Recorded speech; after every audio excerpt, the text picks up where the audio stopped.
ఒక్క దెబ్బకి రెండు పిట్టలు గైస్. ఏంటి ఒక దెబ్బకి రెండు పిట్టలు అనుకుంటున్నారా? ఏం లేదు. జనరల్గా ఈ మధ్య ఏం తిన్నా కానీ బాడీ ఓవర్ హీట్ చాలా ఎక్కువైపోతుంది. దాంతోపాటు ఉండనే ఉన్నాయి కదా డైజెస్టివ్ ఇష్యూస్. సో ఈ రెండింటి కోసం ఒక చిన్న చిట్కా తీసుకొచ్చాను. ఖచ్చితంగా అందరూ ఫాలో చేయండి.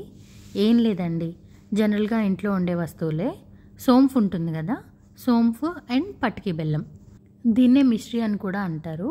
ఈ రెండు ఈక్వల్ పోర్షన్స్లో తీసుకొని మిక్సీ చేసుకొని పౌడర్ చేసుకోవడమే.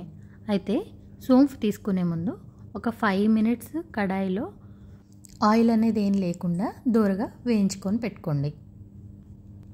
మనం మిక్సీ పట్టుకున్న ఈ రెండు పౌడర్స్ని మంచిగా కలుపుకొని ఒక ఎయిర్ టైట్ కంటైనర్లో స్టోర్ చేసి పెట్టుకోండి. ఒక గ్లాస్లో 150 to 200 ml వాటర్ తీసుకొని ఒక ఫుల్ టేబుల్ స్పూన్ పౌడర్ తీసుకొని రెండు కలుపుకొని తాగేయడమే అండి. వేడి ఖచ్చితంగా తగ్గిపోతుంది. ఇన్స్టెంట్ కూలింగ్ అనమాట. అందరూ తప్పకుండా ట్రై చేసి ఎలా ఉంది అనేది నాకు మీ కమెంట్స్లో తెలియచేయండి.